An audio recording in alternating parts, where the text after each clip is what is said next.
I have no right to be addressing the kings and the Agong.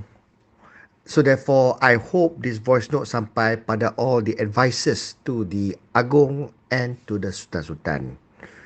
Okay, I am Rakyat Marahan with foremost respect to the Council of Rulers and kita punya Agong-Agong semua.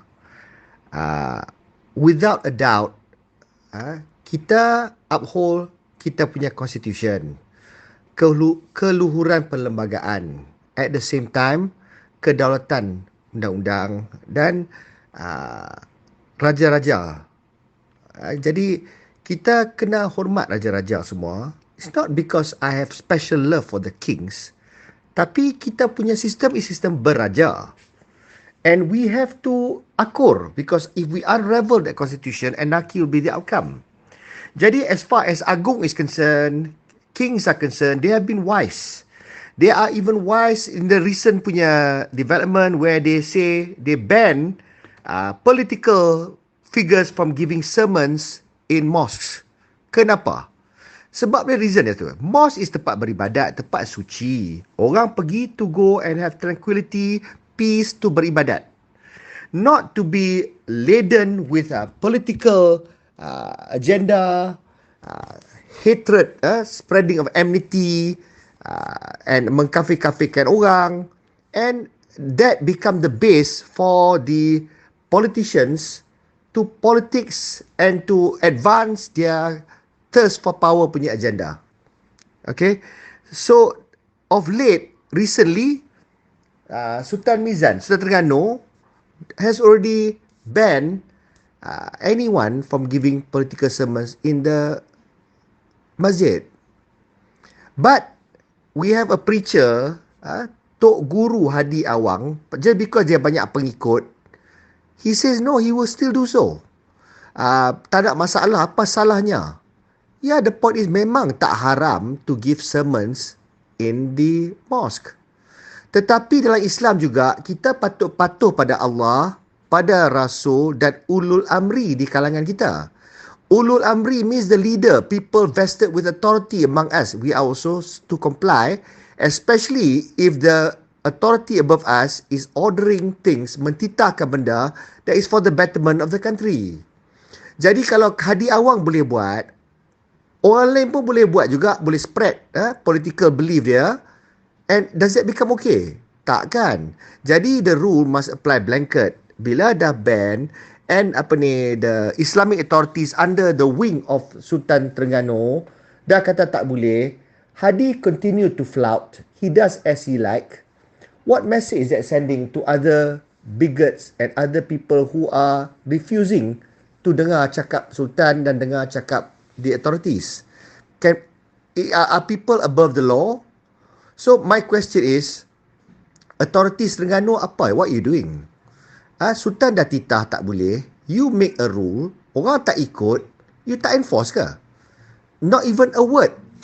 So at the end of the day, how are we supposed to take the rule of Terengganu punya Islamic authorities? Are we supposed to laugh it off or just ignore? Dia kata tu guidance lah. You ban tu is just guidance. Is that what it is? Okay, now what about the kings? Please advise the kings. Kalau kings senyap, tak buat apa, do nothing, then the kings become a laughing stock. People can challenge. People like Hadi Awang can challenge the kings, and king kata apa pun, doesn't matter. It's not final. You see how Hadi Awang is so biadab even to the Agong. Agong kata dia harap selepas ni balik, sebelum dia balik ke Pahang, this be the last government. Bukan pasal Agong ada special love for Anwar Ibrahim or kerajaan perpaduan. Bukan. Because Agong pun dah letih, dah tak larat dah. After what we went through. During darurat saja, Muhyiddin drag the country macam mana. Sampai even the kings became lethargic, became fed up, keluar watikah, kata kecewa dengan kerajaan. The deceit and the abuse of power. And during masa ni lah, darurat lah, jana wibawa beratus-ratus bilion semua spend. So much. Dah lah tak teruk. Dah lah kita dah kena 1MDB. Kena songlap and kita punya future generation semua utang berbilion-bilion. taken over by kerajaan tebuk atap pasal menipu Agong. Agong pun percaya dia ada majority, swear him in, and dia hold on to power, guna darurat, minta macam-macam sampai last kali Agong kena kata tak boleh tu darurat. And during this time, double whammy on us. Kena whack lagi on top of everything. So, polis pun buat apa? Orang langgap apa Sultan kata, authorities ada. What does the police do? What does authorities do? Raja-raja pun I tak tahu apa dia buat. They don't care ke? Because this is a direct affront, direct challenge to the council of rulers. Questioning or defying one king is tantamount to defying the entire council of rulers. Literally, that religious bigot is telling the kings that he is above all of them, that they do not matter, and what they say is not final. Hadi boleh kata, Agong kata tu bukan final, itu demokrasi. So maknanya Agong main titah means nothing. Agong can't stop. Agong pun katalah, dia harap, pasal Agong memang tak boleh stop kalau nak topple government. Tapi can you see the kurang hajar? Jadi, I'm not saying that the kings can put Hadi into prison or do anything of that sort. Tetapi, if the royals are unhappy, what they can do, they can keluarkan watika, Council of Rulers punya watika, to register their deepest disappointment and annoyance. And their tekilan. They can say that if the kings were to make a statement disapproving that Hadi is flouting the rules in Terengganu on mosque punya sermons, okay, if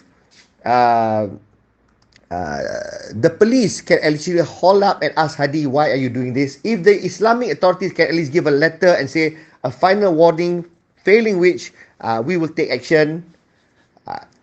If these are done, and kings pun kata, that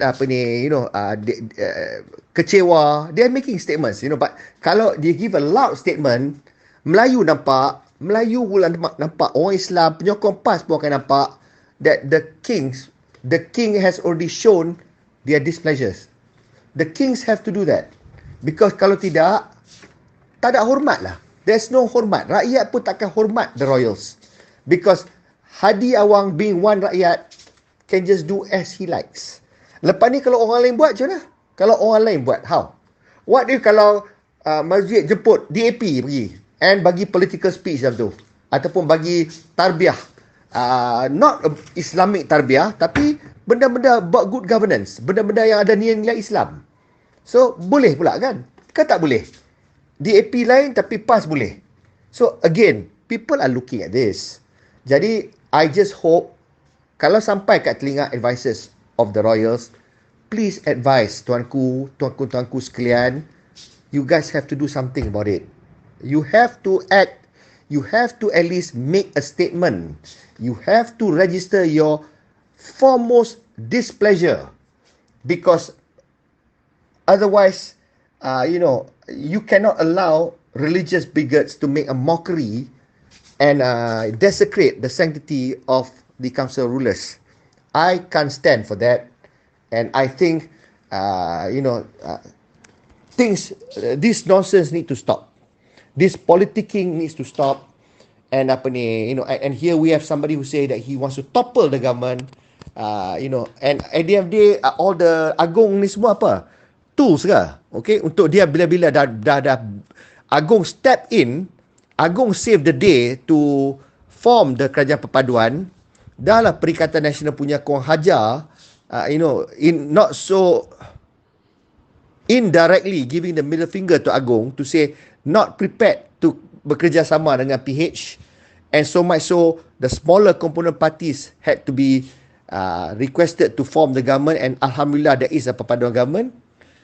Nani dah buat tu, Agong dah bina semua, dah tolong bina a government, baru on the route to stability, to recover. Anwar is doing a good job. What's the problem with kerajaan perpaduan? Apa yang kerajaan perpaduan buat tak betul sekarang ni?